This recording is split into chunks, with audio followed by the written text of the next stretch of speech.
नमस्कार बंधुरा केमन आছেন আপনারা সবাই आशा করছি আপনারা যেখানেই আছেন যে সুস্থ আছেন ভালো আছেন। এমন কিছু ছোট ছোট টিপস আমরা আপনাদের সঙ্গে শেয়ার করব। আশা করছি টিপসগুলি যদি ভালো লাগে আপনারাও অ্যাপ্লাই করে দেখবেন, উপকার পাবেন, প্রত্যেক দিনের কাজগুলো সহজ হয়ে যাবে। রূপোর পায়ের তোড়া, রূপোর চেন কম বেশি আমরা প্রত্যেকেই ব্যবহার করে থাকি।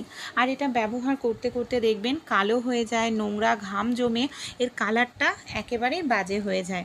আমরা দোকানে পরিষ্কার করতে দিলে আমাদের অনেকটা টাকা পয়সায় খরচা হয়ে যায়। বাড়িতেই কিন্তু এটাকে আমরা একেবারে নতুনের মতো চকচকে করে নিতে পারি। এর জন্য দেখুন এখানে আমি নিয়েছি সামান্য পরিমাণ টুথপেস্ট। যে কোনো সাদা কালারের টুথপেস্ট এখানে আপনারা ব্যবহার করতে পারেন। টুথপেস্টটা লাগিয়ে নিয়ে আমাদের এখানে খুব ভালো করে লাগিয়ে এটাকে 5 থেকে 10 মিনিটের জন্য এইভাবেই রেখে দিতে হবে। টুথপেস্ট যে কোনো সিলভার মানে রূপোর অলংকার নতুনের মতো চকচকে করতে সাহায্য করে। 5 মিনিট রেখে দেব। 5 মিনিট পর পুরনো একটি ব্রাশ নিয়ে নিতে হবে। পুরনো একটি ব্রাশের সাহায্যে এটাকে এইভাবে ঘষে ঘষে একটু পরিষ্কার করতে হবে। এইভাবে ঘষে পরিষ্কার করলে দেখবেন একেবারে নতুনের মতো চকচকে হয়ে গেছে আপনাদের রূপোর পায়ের তোড়া হোক, রূপোর কোমর বিছা কিংবা রূপোর চেন। আপনাদের দোকানে গিয়ে অনেকটা টাকা পয়সাও খরচা করার প্রয়োজন পড়বে না। এখানে দেখুন আমি এইভাবে একটু ভালো করে ঘষে নিলাম। এবার আমি আপনাদের নর্মাল জল দিয়ে এটাকে ধুয়ে দেখাবো যে কতটা সুন্দর পরিষ্কার হলো। শুধু আমাদের একটু ছোট্ট একটু টিপস যদি অ্যাপ্লাই করা যায় টাকাও বাঁচে, জিনিসটাও বাড়িতেই পরিষ্কার করে আমরা নিতে পারি। দেখুন একেবারে নতুনের মতো চকচকে হয়ে গেছে। আইডিয়াটি ভালো লাগলে ট্রাই করতে ভুলবেন না। চলুন পরের টিপসটি আমরা দেখে নিই। কখনও আপনারা চালের মধ্যে এইভাবে হলুদের ব্যবহার করেছেন? কেন আমরা চালের মধ্যে হলুদের ব্যবহার করব চলুন তাহলে জেনে নিই বন্ধুরা। এখানে একটি পাত্রের মধ্যে আমি নিয়েছি বেশ কিছুটা পরিমাণ হলুদ গুঁড়ো। হলুদ গুঁড়োর মধ্যে এখানে আমি দিয়ে দিচ্ছি বন্ধুরা বেশ কিছুটা পরিমাণ খাবার সোডা। এখানে দেখুন তারপর এখানে আমি কিছুটা পরিমাণ ভিনিগার দিয়ে দিয়েছি। এই তিনটেকে খুব ভালো করে মিশিয়ে নিতে হবে। কি কাজে কোথায় ব্যবহার করব চলুন দেখে নিই। আমাদের বাড়িতে যে চালের পাত্র থাকে অনেক সময় দেখবেন অনেক দিন ঘরে চাল রেখে দিলে চালের মধ্যে পোকা ধরে যায়। চালের মধ্যে পোকা ধরে গেলে সেই চালটা পুরোপুরি নষ্ট হয়ে যায়। তাই চালের মধ্যে পোকা বের করার জন্য এই যে ভিনিগার, খাবার সোডা আর হলুদ মেশানো পাত্রটি চালের ঠিক মাঝখানটায় রেখে দিন। আর ঢাকনাটা হালকা করে এইভাবে ঢেকে 1 থেকে 2 ঘন্টা রেখে দিন। দেখবেন কত সহজেই প্রাকৃতিকভাবে পোকাগুলো আপনাদের বের হয়ে যাবে চালের পাত্র থেকে। চালটাও ভালো থাকবে। রান্নাবাড়ি করতে গিয়ে অনেক সময় দেখবেন আমাদের কি হয়, তেল পড়ে যায় আমাদের হাত থেকে। আমরা সেই তেলটা যখন কাপড় দিয়ে পরিষ্কার করি খাটনি বেড়ে যায়, কাপড়টা আবার পরিষ্কার করতে লাগে। আর যদি এটা না মোছা হয় জায়গাটাও তেল চিটচিটে থাকবে। তাই কোনো রকম কাপড় ব্যবহার করতে হবে না, জায়গাটাও তেল চিটচিটে ভাব থাকবে না। কিভাবে পরিষ্কার করব চলুন তাহলে আমরা দেখে নিই। কম বেশি আমাদের প্রত্যেকের বাড়িতেই থাকে, সেটা হলো আটা। এখানে যে পরিষ্কার আটা নিতে হবে এমন কথা নয়, নোংরা হয়ে যাওয়া পোকা ধরা আটাও ব্যবহার করতে পারেন। যেখানে তেল পড়েছে এভাবে আটা দিয়ে আমাদের রেখে দিতে লাগবে 5 থেকে 6 মিনিটের জন্য। আটা দেখবেন পুরোপুরি তেলটাকে অ্যাবজর্ব করে নেবে, জায়গাটা আপনাদের পুরোপুরি শুকনো হয়ে যাবে, মানে ভেজে তেল চিটচিটে ভাব থাকবে না। কোনো কাপড়ও এখানে আপনাদের ব্যবহার করতে হবে না। ভালো লাগলে আইডিয়াটি অবশ্যই আপনারাও ট্রাই করে দেখবেন। আশা করছি আপনারা উপকার পাবেন। পরের টিপস চলুন দেখে নিই। ভাত আমরা কম বেশি প্রত্যেকেই খেয়ে থাকি। অনেক সময় অল্প পরিমাণ ভাত রান্না করি, কিন্তু অল্প ভাত রান্না করতে গেলে দেখা যায় জল হয়তো বেশি দিয়ে ফেলি, ভাতের টেস্ট ভালো থাকে না।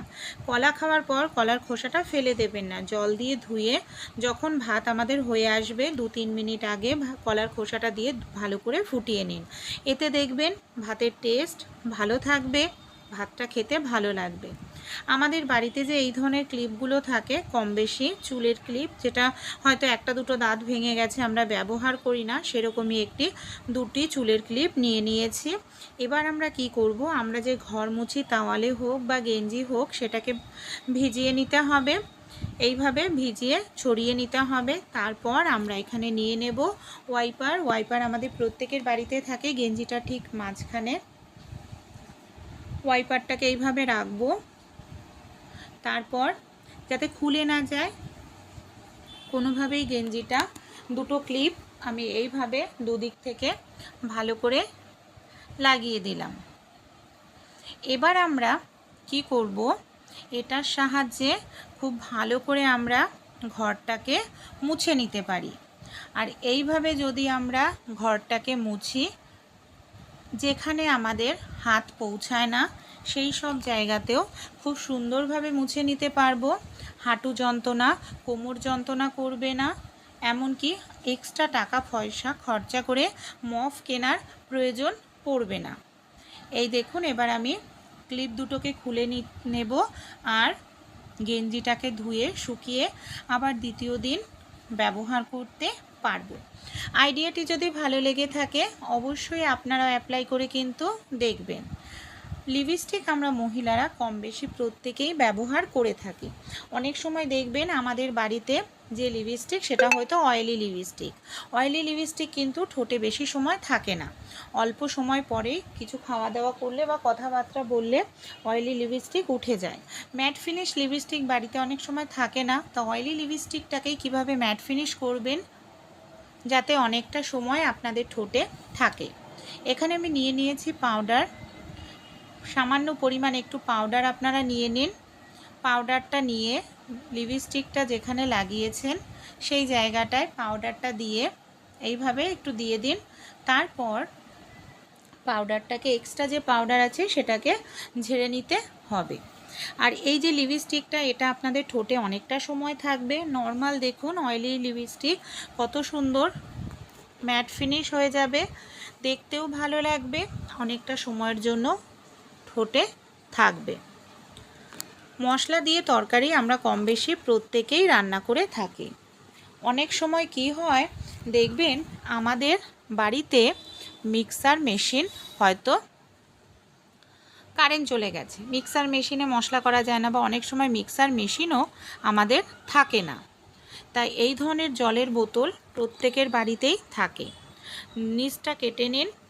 এবার আদা, রসুন, পেঁয়াজ, টমেটো, কাঁচা লঙ্কা এই জাতীয় মশলাগুলো মিক্সার মেশিন, শিলনোড়া, হামালদিস্তা ছাড়াই এটাকে পেস্ট করে নিতে পারবেন। বেলুন দিয়ে হালকা করে একটু বাড়ি দিতে থাকেন।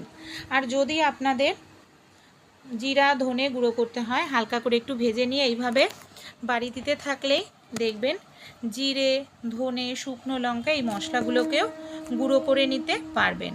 ভালো লাগলে আইডিয়াটি অবশ্যই আপনারাও কিন্তু ট্রাই করে দেখতে পারেন। দেখুন কত সুন্দর মশলাটা আমার এখানে রেডি হয়ে গেছে।